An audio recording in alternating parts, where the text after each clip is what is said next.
just in case. Good morning, welcome. We're on to the second place, page 68, second paragraph, Beis. Till now we're speaking about what happens during davening. There is this concept, davening corresponds to korbanos. The idea of bringing a korban and offering in the Beis Hamikdash was all about the animal soul being elevated or consumed, attached, brought together with its source, which is the heavenly animal, if you will.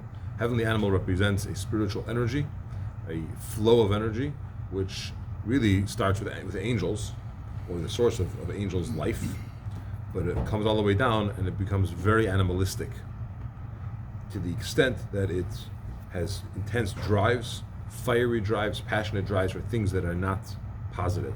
They're very animalistic. Even if it means going against what Hashem wants, even if it means going against people and hurting people, it doesn't matter. They have a drive and they do it, they don't care at what expense.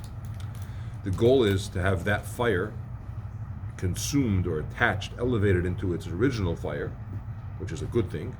And over there you could change the passion that we have for negative things to a passion for holy things. And even the materialistic needs that have to happen, that are not bad, they're actually okay, they're good, they're done with somewhat of a coolness. It's like nonchalant, it's not my priority in life, it's not where, people have different levels of the things they do in life and different priorities. It doesn't mean that the other stuff don't matter.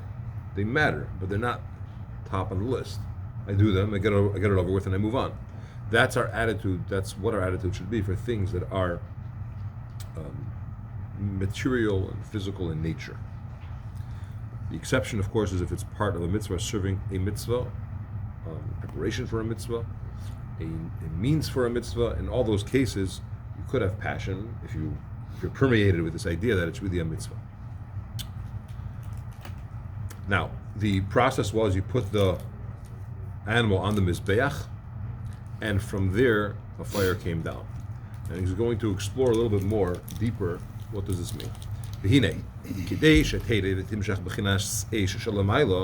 In order that you should have a fire that comes down from above, fires don't just come and consume your animal drive.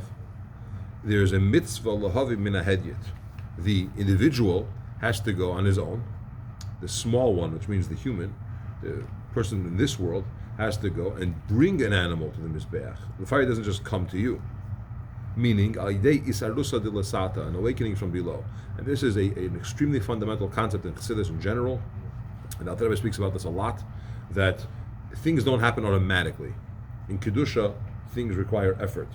You don't just wake up one morning and you're perfect where you're supposed to be. You have to work on it.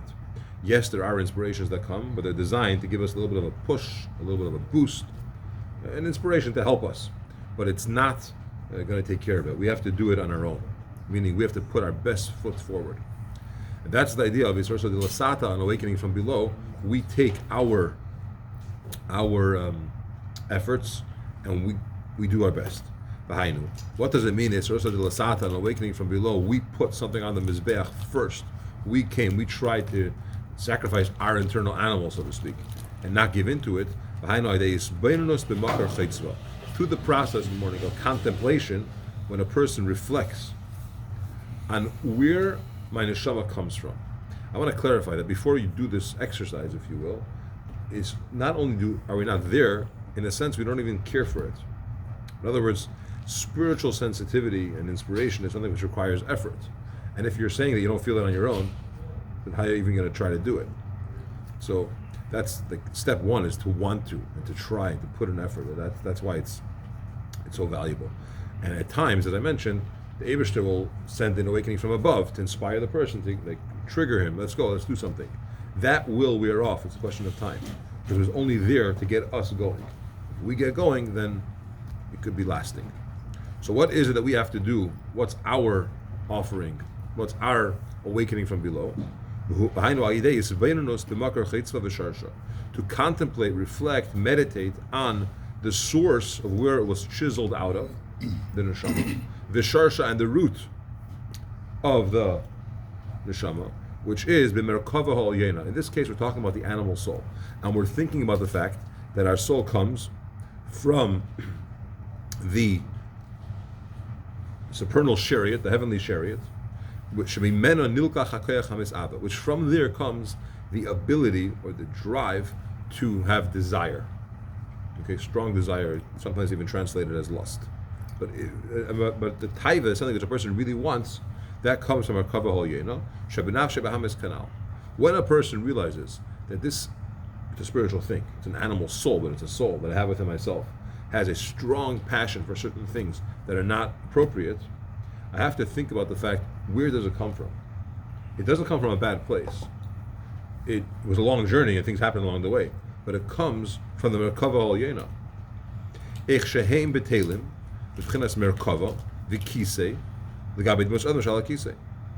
The way these animals, which are expressions on the heavenly chariot, the way they are bottle, they're completely subservient to Hashem, to the level of a wagon. The subservient or the nullification, the submissiveness of a wagon is that it doesn't even contemplate another option. If Hashem says do it, it does it. It's not your car is not going to tell you, maybe you want to go right, I'm going to go left. When you think about that, your neshama, which right now is interested in other things, but its source comes from a place that is completely bottled to Hashem. It's like a merkava of the kisei, the gabei demus adam shal kisei, regarding the image of a person that's on the chair. V'zoim v'cholim v'chel kisei, and they're perspirating and falling or let's just say intense desire from, maybe it's trembling from chel kisei, from the greatness of the throne, the chair. Umislahavim, they're getting excited. Umislahatim, burning up. Belavas v'shalheves rishveyesh, in the flame and a fire, of flickering of fire. Libatel ulikola be'eravai hashefei aleim, to be bottled, subservient, nullified, and be included in the light of Hashem, which is shining above, which is coming towards them. These are very specific expressions. The concept is we're reflecting, meditating that we have a neshama, which comes from a source that up there, all it wants is Hashem. This very same animal, which today is an animal soul, which wants animalistic things, comes from a place which it was still an animal, like an animal, but completely bottled to Hashem, very excited by godliness, fiery flame, it just, let's call it passion for Hashem, to be included in Him, which means become bottled. Now, not only does it not want that, but it's going against. Umemela, and the more you think about that, Yair Eir Ha'ava, the light of Ava is going to shine. Gam al koyach hamisava shebenafshei bahamis. If you think about it, says the Alter Rebbe, it'll impact you to the extent that this light is going to shine on your animal soul in its current state. Because that's the goal. The goal is that your animal soul, the way it is now, should get on board and use its emotions that it has to serve Hashem. So all these drives should be used for positive, because they're powerful drives. But in order to move it over, it takes tremendous effort. That effort starts with hisbeirinus, which is normally done during davening, before davening, contemplation, meditation, reflection. Shenilkach misham, which comes from there, le'oirer libay, to awaken his heart, li'es netak mitenugim gashmiyim, to be cut off from material delights, asher nishka b'hem, which he's immersed in. Sometimes, after a while, a person is so involved in material pursuits and physical pleasures that they're submersed in it, and it's all they can think about. They can't even picture any higher purpose in life. And it's a result of a long time of doing that. The Mendel Futterfass used to say, people, of course, respect elders, at least they should, and they would say, Elter Chassid, an older Chassid, and he was of age, and he was indeed a great Chassid. And he told them, what do you think, Elter Chassid? What makes Elter Chassid better? You think he spent years of learning and davening, so he refined himself. But there's also another issue, that an Elter Chassid, the example he gave was he ate bulba, which is potatoes, for many more years than you. So over time, he got more materialistic, and of course, it had an effect on me. So his example was too much potatoes. And he was basically trying to tell the younger Chassidim that don't put yourself down because you didn't have a chance to get so materialistic yet. But the idea is that when a person does so much in the physical side, it affects them. And to pull after his source, to be bottled, nullified, and included in the light of Hashem. So what are we trying to do? We want to awaken something from within ourselves. The way to do that is to put in effort, our best foot. What is it? To contemplate, to meditate. What are we thinking about? The greatness of Hashem. But in this case, we're talking about that the neshama, its source, where it's chiseled out of, my animal soul. Sorry, it doesn't say the greatness of Hashem, but the animal soul, where it's chiseled out of, is from the animal of the Merkava. And in that state, my neshama, where it comes from, is a place that is extremely bottled to Hashem, excited and passionate about godliness, that it wants to be included and bottled to Hashem. The more I think about that, the more ava I get for Hashem, because I realize that's who I am. And by doing that, a person wants to cut himself off a little bit from the pursuit of material pleasures, and he should have an interest and a desire in spiritual things. And that's why the men of the Great Assembly, who established the davening order, they said that before the Shema, you should say two brachas. Shtayim lefoneho, birchas yetzer first one of the two that you say before Shema is the bracha which starts with Yetzer in Shachris. What we talk about over there? Asher Shesham Nemar v'nishne ba'arichos. Over there it's said and repeated at length. Seder HaMalachim, the order, the schedule, the process of the angels, Usrafim, the Chayes, and other levels of spiritual. Let's call them angels. How they're bottled to the light of Hashem. The Yetzer Mesharsim, Ba'ashem Mesharsim, and all these different levels of spiritual, I don't want to say beings, because God forbid it's not a deity, but all these other angels, those brachas of Shema, the first bracha talks about how they're in ecstasy. They're screaming Kadesh, Kadesh, and Baruch Hashem, Hashem Kaimai, and everything is going on over there. And Rash, Gadol, and great commotion, and so on. What's the point? You're basically telling your Nefesh HaBahamis, that's you, in your source. And really, you have this attachment and connection. You should be wanting to do the right thing, because where you originate from, they're going crazy for godliness. They want to become bottle, meaning they want to disappear because they're going to be included in the existence of Hashem. And what do I want? Fill in the blanks. Okay. Potatoes. Or don't. Not potatoes. Yeah. There you go. We went from English muffins to... It's calm down, Robert. I think it's potato knish, probably. Okay. Yetzer Mesharsim. Shakama Elef V'Dibu Devavis Nivraim B'Chol Yom. Yetzer Mesharsim, again, type of angel, is many myriads of thousands, so hundreds and hundreds of thousands, are created every day of these types of angels. Umachmas Teikef Ahavasam, and because of the intensity of their love for Hashem, which is a love like Keish Be'eres, like a burning fire. Kolim v'nisrafim, they get expired and burnt up. Okay, they basically. Yeah, Shekama Elef v'Ribud Vavis Nivraim. Did I not say it inside? There's many hundreds of thousands and myriads of millions are created every day. Nivraim b'chol yom.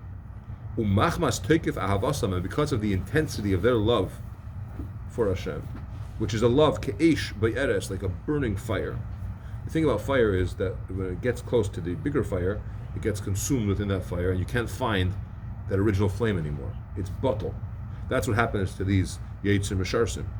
They get completely consumed. They basically cease to exist as their independent angel. Kolim, Keish Be'eres, like a burning fire. Kolim, they get expired, consumed. The Nisrafim and burnt. The Chayzrim u'mischadshim, and then they return and they get renewed. Ba'ashem Mesharsav, Misheshis Me'bereshis, Kama Elef V'Ribud Vavis B'Gdud Echad. What happens is they get completely consumed, burnt up, gone within the greater fire that they're yearning to be attached to, and then they get renewed. Hashem creates them again. What you're realizing is that their intense desire to be close to Hashem is real. It's not, I'm putting my ego aside. I don't exist anymore. I'm Hashem's. They're completely in. There's no I anymore. And they get renewed every day. into, again, hundreds of millions or thousands in one gedud, is like group in the army. What's it called? The battalions or troop? What are the groups called? Different divisions, you mean? Yeah, divisions, I guess. Divisions depends on how many. Well, There's in inside a group. Israeli army, they use the term gedud. Gedut. But it's basically a division. And the gedud of ein misper, and to the amount of divisions, there's no count to the amount of divisions. There's so many, it's unlimited. As it says, is there a number, a count, how many divisions there are of these many myriads of Yetzim, Sharsim, and angels and so on. Now, this is what we're thinking about. The source of my neshama, that's really where it's from. The kulam ma'aritzim u'makdishim, and they're all praising and sanctifying and talking of the greatness of Hashem. Why are they doing this? Machmas hasagosam, because of their grasping. Sheyedim u'masigim, those angels which come from the same source of my animal soul, they know and they grasp. Shechayusam v'kiyumam, that their chayis and their kiyum, hanimshach lehem ite yizbarech u'mechin hashmei levad. They come to this realization, they understand this very, very well, that their existence, which is a life source that makes them be in existence, comes from a light of Hashem, but a level that's only Shmoi, it's only its name. So this contemplation is very specific, this meditation. I'm thinking about where I come from. I come from, my Nefesh HaBahamis is chiseled out from a source which is very high, from the animals, whatever that means, but the animal of the Merkava. Same place where these angels come from. And the Anshe Knesset Agdela established that every day before Shema, we should spend time in that bracha talking at length about these angels and how they are expiring in front of Hashem because they're extremely passionate about their ability to praise Hashem and connect to Hashem. Why is all this? Because they grasp that their connection is only from the light of Hashem, which is His name. It's not even the essence. Meaning the essence is far greater than what I'm so excited about and what I'm getting consumed in. Okay, so it's Mechina Shmei Levad. And now he's going to explain what does it mean, only a name. We have, there's a pasuk which says, "Sari echze elika, from my flesh I'll see godliness." You can't understand God because we're human, and God is infinite. But if you look at your own flesh, meaning the human body, the human makeup, and how we operate, and how our psyche works, etc., we could learn or see how godliness works, because the format is the same. You're not going to understand it, but you could understand a little bit about the structure. So what do we see within ourselves? Just like by a person in Kamei Derech Mashal, Shmoi Shel Adam, the name of a person, She'enei Etzem Me'atzmos Klal, your name is not your essence of your essence at all, right? Your name is a term. Now we know that names are very important, and the name is the source of where your neshama gets its highest from. It's like the channel of how it comes down. Names are it's not just a reference. However, it's not who you are, right? You could have a name and be something else. You could go with a nickname if you want. It's not going to change you per se. There is, of course, sources that it could change the flow of energy and other things. But a name, especially a name of an object, but even a name of a person, like he says, it's not you. I could be fine without using a name. The name is for other people to reference me. It's not who I am.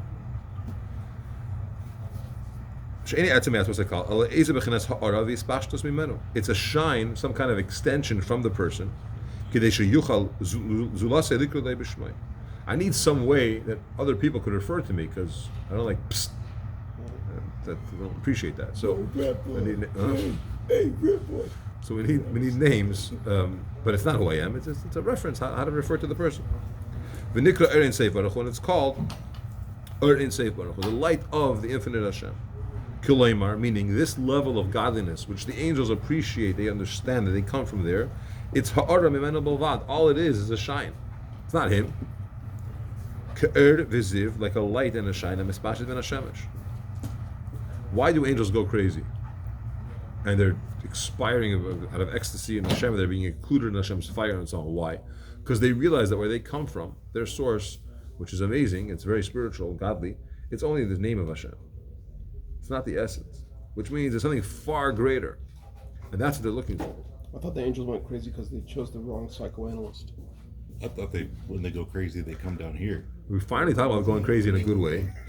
Sorry. And I want free will. I'm going to try free will.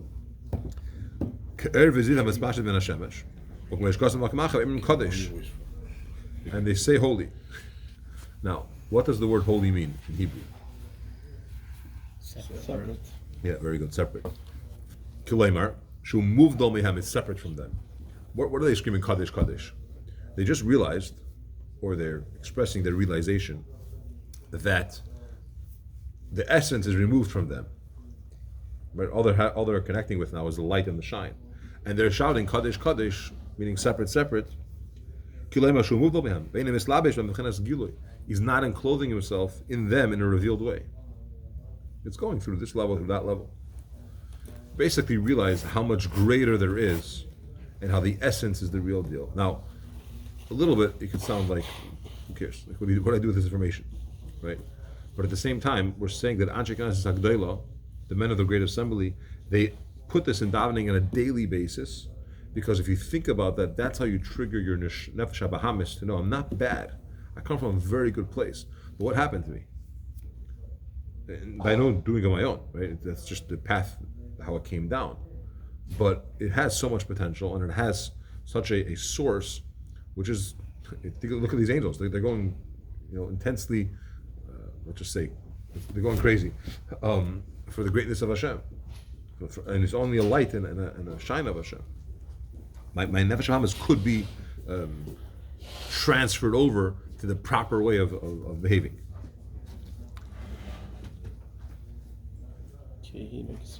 Kineksiv, Pasuk says, Malchuscha Malchus Kol Ilamim. Your royalty, your Malchus, is the Malchus of all the worlds. Okay, now we're going to explain a little bit deeper. What does this mean? That all that they have is the light of Hashem, which is the shine of Hashem. In other words, it's not the essence, it's an extension. It's a shine of. The more you realize that, the more you understand that the essence is what you want. But another example, how you see this in Sfirais, we say in Ashrei, and this is another, his Beinunus, we say in Ashrei, Malchuscha Malchus Kol Ilamim, your royalty, or your kingship, is the kingship of all the worlds. Now it means literally that Hashem is king of all the worlds. But on a deeper level, Sfirais, there's 10 Sfirais, the 10th one is Malchus, which is the bottom. In this context, we're saying it's the lowest. That's what's creating the worlds. Which light, which level of godliness, spirituality is functioning here, and what's the creations have access to, even angels, it's the Malchus level. When we say your Malchus is the Malchus of all of the worlds, we mean even the spiritual worlds, where the angels reside, even the higher worlds. Hashem is not expressing his essence or shining his essence there, it's only the Malchus level. Let's see it inside. Shekol chayus hamspashit me'erin seif baruch hu, all of the chayus, the life, the energy which comes forth from the light of Hashem, the infinite light of Hashem, lahachayes kol hanivraim, to sustain all of the creations, liyes mimali kol amet, to fill the world. Einei kederech haneshama hamechayim mimali kol haguf. It's not like the soul, which is mechaya the body. She'im mislabash b'seichei, v'mispa'elas b'viknei haguf. The neshama is in your body. Okay, and it's affected by what goes on in the body to an extent. Why? Because it's in it. Hashem's relationship with the world and how he sustains all the worlds is a projection. So the light that's there doesn't change him. You don't say he's enclosed in the world. He's there, of course, he's everywhere, but it's shining into it. But in Hashem himself, it's not like the neshama, which is affected by the experience in the body. By Hashem it says, Ani Hashem leisha nisi. I'm the Eibishter, says the prophet. I didn't change. I don't change. Ksiv. And you are the Eibishter before you created the world, and you are the Eibishter afterwards. I remember I learned this when I was a bacher, 13 years old. And we went on a tzayim that Friday, and there was a fellow out there who wasn't Jewish, and he was belonged to a group that tries to get people to join their group. What? A missionary, yes. Say it the way it is. And I'm going to this building to put on Torah with people, and he says, I am God, I change not. Like, how do you know that? Where did you learn that? I am God, I change not. But anyway, that's this line here. Turns out that it's from a Navi, which they have, whatever, adapted, corrupted, tried to corrupt, whatever. Anyways, Hashem doesn't change. It's not like the neshama that goes into a body, which to an extent gets affected by what happens with the body. Hashem is beyond that. By definition, Hashem doesn't change. It's the essence. It's real. And you are the Eibishter before you created the world. And you're the Eibishter after you created the world. Meaning, you don't change. People change as a result of major accomplishments, or whether they're amazed by it and it affects them, or the effort that they have to exert to achieve that, it changes them, right? Etc. You spoke about winning the lottery. When someone earns, you spoke about not winning the lottery. When someone earns $1 million, it's what it does to the person in the process, which is more valuable than the actual $1 million. What happens to them along the way, the discipline they have to achieve, and the effort they have to put in, the perseverance they have to have. People change. Hashem doesn't change. It makes the whole universe. It doesn't change. All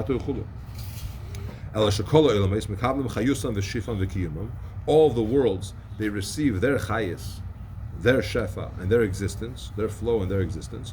What are we getting to? All this whole amazing world that we're so going crazy about is all from the malchus of Hashem, which is the 10th sphira, which means it's pretty low down the chain. It represents a expansion of light, a shine outwards. It's not the essence. Okay, so what's happening here? The angels are recognizing that they don't have the real deal. The real deal is Kaddish. It's removed. What does it mean? Because Malchus HaMalchus Kol Olam, Hashem's Malchus, that's what's fueling all of the worlds. It's just from the level of Malchus, not from the essence. It's an example, but it says, from my flesh I'll see godliness, which means look at ourselves. This is the mashal. We can learn more about Hashem.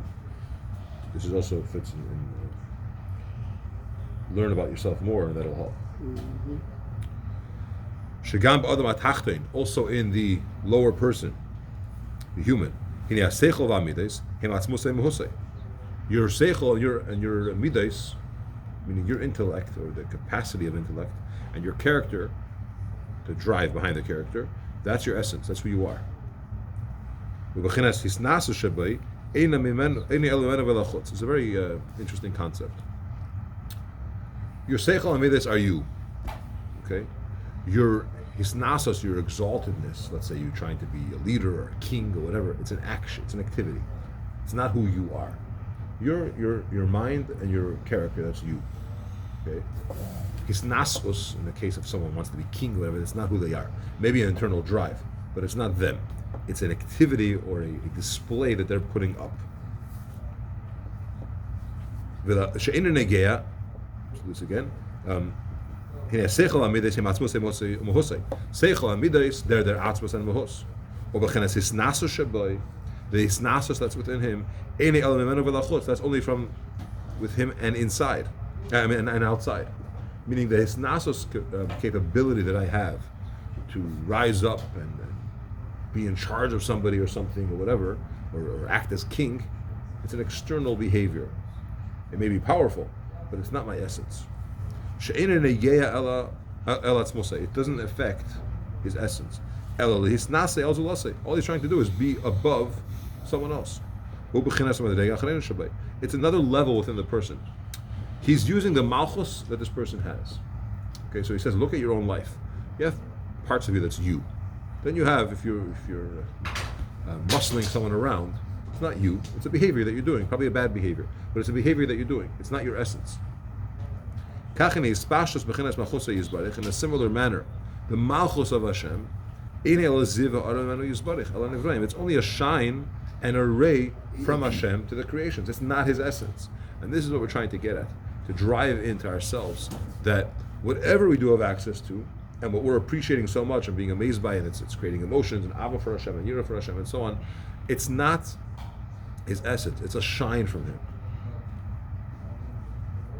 And you don't have a king without a nation. The fact that you need a nation to be a king tells you that it's not your essence. It's an activity that you're doing. It's an emotion. It's a display. It's an act. It's not you. Okay. why is there no malach without a nation? You can't be a king over your sheep. You can be a shepherd. You can't be a king over your slaves, over your children. It's a different relationship. Why? Because you have to have something that's separate from you, that you could be king over them. If it's you, why do you need that? It's not your essence. And when we say in Ashrei and davening, when we say it in learning, that the Malchus is what created the world, what we're implying is it's only a shine. It's powerful stuff, but it's only a shine. Yeah? That's what it says, creator of holy ones, praise your name forever, Malkeinu, our king. Meaning that all we're praising is the fact that it's the kingship level, it's the Malchus level. All of the praise and the another term of praise, machmas eza saga, that we're praising the fact I recognized, or the angel grasped the greatness of Hashem and he's praising him. It's only the name. That his name is called on the creations. Okay, so all we're dealing with here is a praising of grasping the name of Hashem.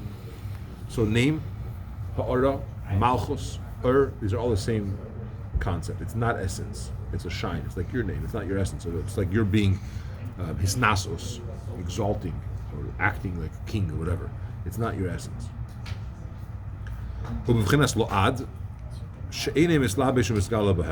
That's what it means forever. It's not mislabesh and misgala in them. They stand in a distant place. He commanded and they were created. He set them up lo'ad, forever, lo'elam, forever. The idea is that it's not the real thing, it's only a shine. Okay. Why is it so important and why does it keep saying it? Because the hisbeinus here is that malachim, that we talk about them in davening, and they're super excited, is only from a shine. We do have access to essence, unlike malachim. And when you realize that there's an essence, that's what you want. That's where the love is. We bring the example of a person that goes into the king's palace. There's a lot that goes on over there. And just the gardens could inspire you, or you could be lost in the gardens and go crazy. And people do. They just stop there. They're just amazed by it. They go inside and there's beautiful art and there's a lot to experience in a palace long before you see the king.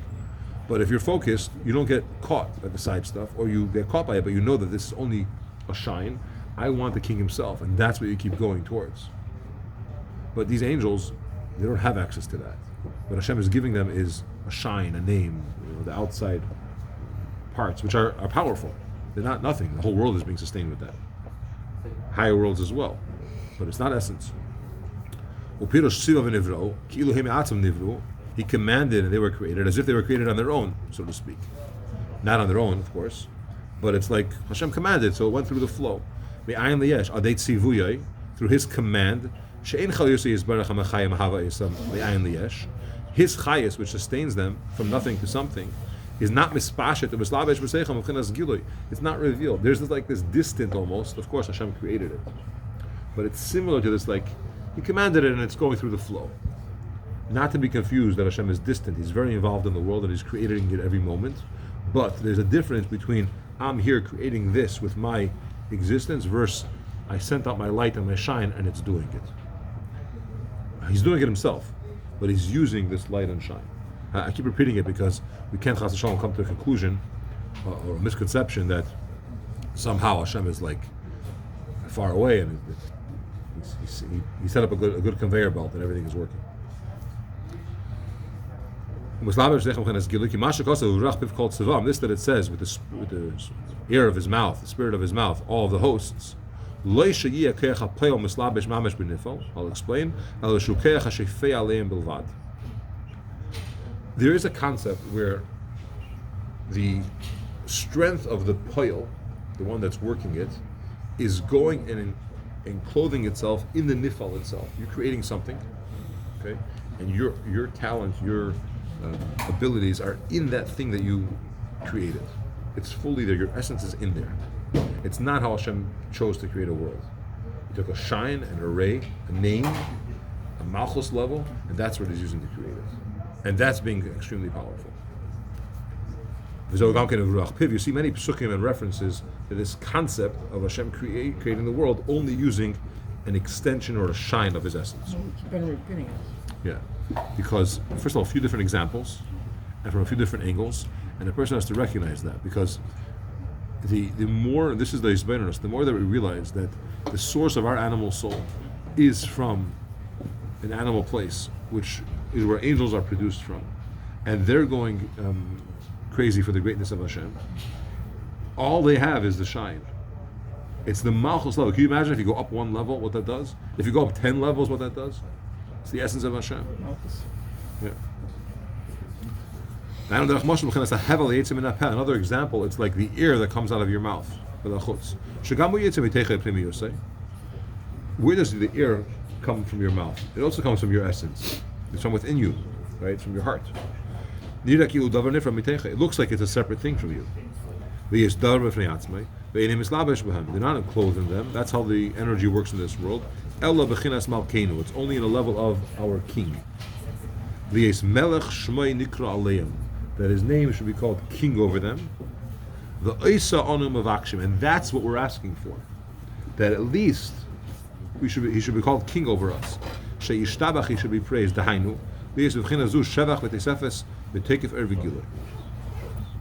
What we're asking for is we want to have this shine. But Hashem himself, he is holy and exalted as mentioned before. So let's understand here.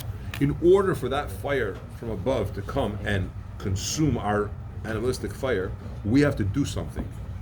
In the case of a carbon on the Mizbeach, you brought the animal there. That's your part. You put a ish, mitzvah havim in a hedyet.